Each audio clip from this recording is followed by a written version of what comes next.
I work about a mile from my house in a pretty small town. I grew up in one of the largest cities in the States, so living here has been a bit of a culture shock.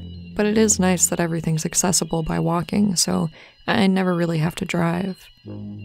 About 6 months ago, I had a late night at work and finished up around 1 a.m. Nobody around here is really out past 8, so the park I walked through was completely deserted. The area is really safe though, so it's easy to forget how vulnerable I am as a small woman. I honestly didn't feel uncomfortable at any point of my walk, until I rounded the corner past some basketball courts near my house. I was still about 2 minutes away from home, and the remaining stretch of my walk was completely dark. The moon was massive at night, and while I welcomed the extra light at the beginning of my journey, in the complete absence of streetlights, it made the neighborhood look really eerie. I had walked this same path hundreds of times, but tonight something felt off. I'm not usually a very fearful person, but I was suddenly on edge. That's when I saw it. There was a van in the parking lot next to the courts with its side door open. I picked up my pace, making sure to keep an eye on it.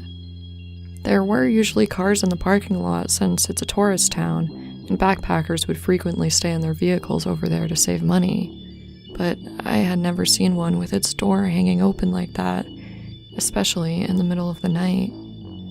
I was so focused on the van that I completely missed the man walking out from the trees near the courts, until he was only 30 feet behind me. He was walking fast, and I could tell he was heading straight towards me. I was completely at a loss for what to do next. Screaming wouldn't do much. I was still too far away from any of the houses nearby. I usually carry a glass bottle with me for protection, but of course I had left it at work that night. On top of all that, my phone was dead.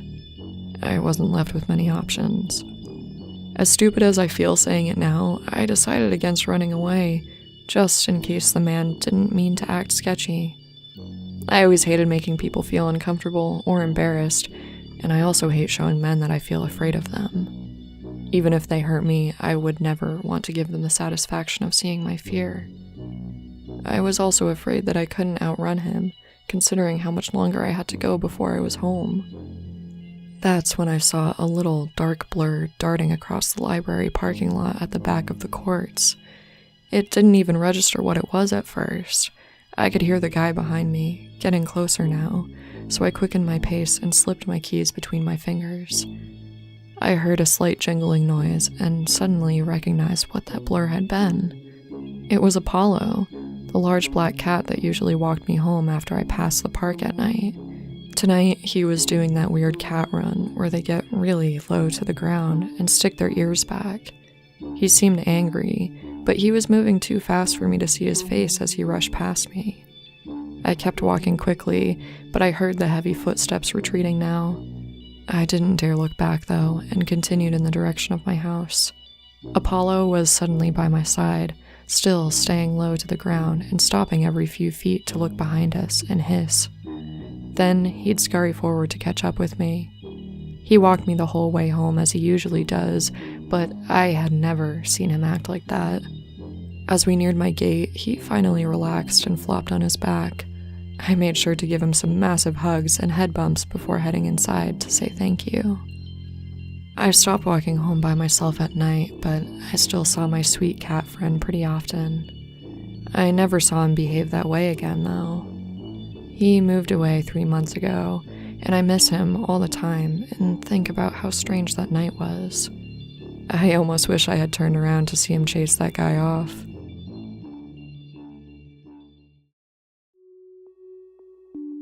"5 years ago, when I was 16, my family and I went through an awful experience. Really, I'm only here because my cats are the greatest pets ever. I lived with my mother until I was 18. Her family lived nearby, and it wasn't uncommon for relatives to visit pretty often. One of those relatives was my older cousin, Alan, who mostly came by on the weekends. Alan was a druggie and a drunk, but I treated him with the same trust and respect as I would with anyone else in the family. Until one day, he came over to visit my mom and get some food. I was sitting at the kitchen table doing homework. He walked over to talk to me, and my kitten, Luna, freaked out. She was a 2-month-old little black cat, the sweetest thing ever. Never scratched or bit anyone, but when Alan approached, she let out a brutal growl. The only thing I can compare it to is a dying, cornered animal. It scared the shit out of me. Alan kept approaching, and Luna, who had been sitting at my feet, suddenly jumped onto the table and arched her back, puffing out her fur and shrieking at my cousin. Alan finally backed off and left without getting his food. 2 minutes after he left, my kitten was completely back to normal. The same thing happened the next week. I was sitting on the couch watching TV with Luna in my lap and my other cat, Coco, on the armrest. Alan showed up and tried to go near me, but this time, both cats started up their best exorcist impression. I didn't dare move, and again, Alan left immediately. About a month later, I was home alone when Alan knocked on our door. Being cautious, I answered with the chain on. He was asking for food and a shower again, but I told him to come back when my mom was home. He didn't even get a chance to respond before Luna wiggled her way out the door and began to circle him, growling. He reached down to grab her, and she immediately went for his hands. After scratching him pretty good, she ran back inside, and I slammed the door and called my mom. She told me to lock all the windows, and if he came by again, she told me to call the police. I checked out the curtain to make sure he was gone, but I remained on high alert until my mom got home. He didn't end up coming by again, so we went to bed thinking everything was fine for the night. A few hours later, my mom got a call from her sister. Apparently, Alan had tried to kidnap my other cousin, Kelly. When the police went to his apartment, they found somebody in his tub, dead. Many things came to light about Alan after this. He managed to get away before getting caught, but the police ended up finding out he was a murderer and a sex trafficker. Somehow, my cats knew. They sensed what he was, and they protected me. If it weren't for them, I could be dead, or worse. I don't know where Alan is now, but my whole family has been on the lookout for him since then.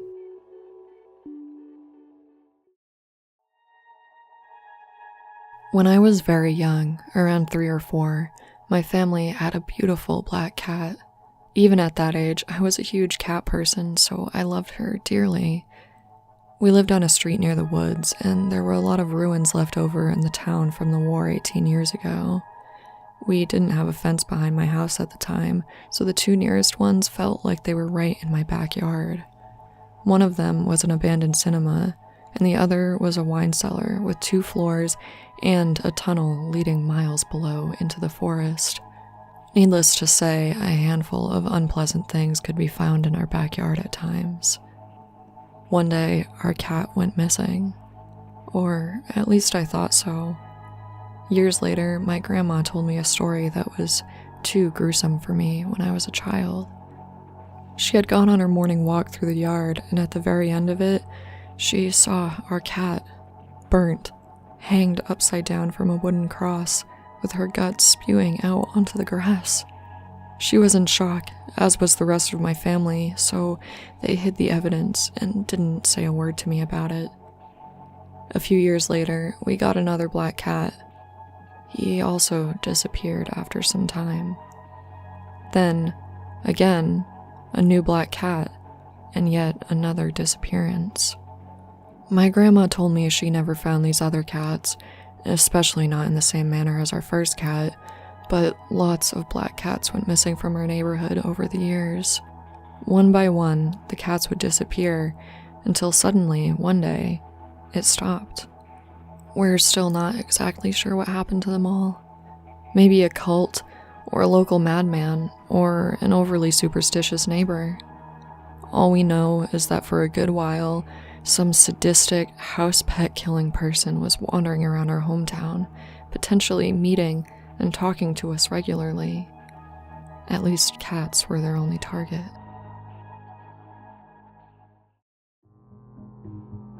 It was winter 2005. I was 19 and working as a dancer in a club, so you can be sure I knew creepy pretty well. I was pretty happy with my job and my social life, and I had been living in my first apartment for over a year with my beautifully witchy cat, Bella. We loved each other so much, and I trusted her instinct with new people. If she took a good sniff and didn't immediately jump on your lap, it usually signaled to me that something was off about you. And we were always right.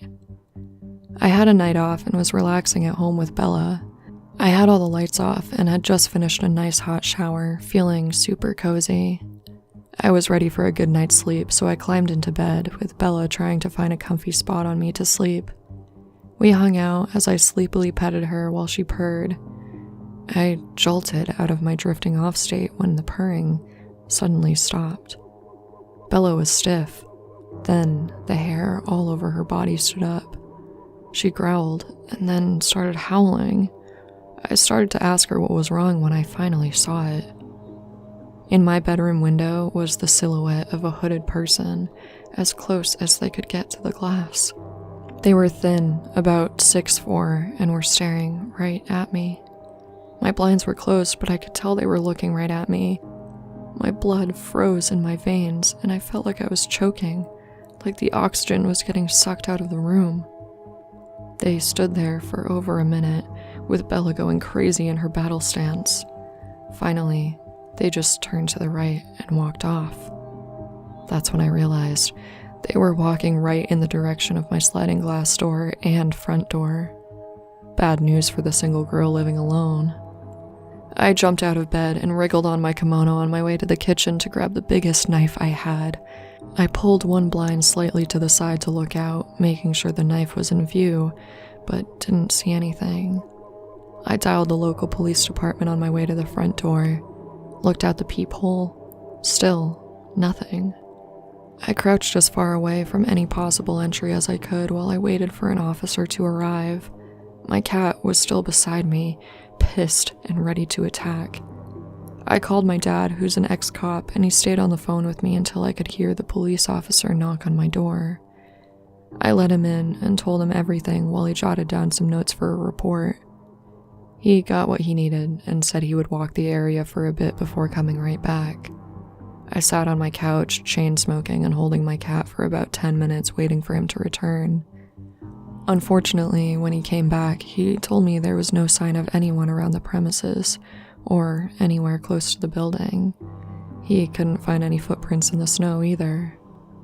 I still believe that if it weren't for Bella warning me, we wouldn't have been able to scare off that would-be intruder in time.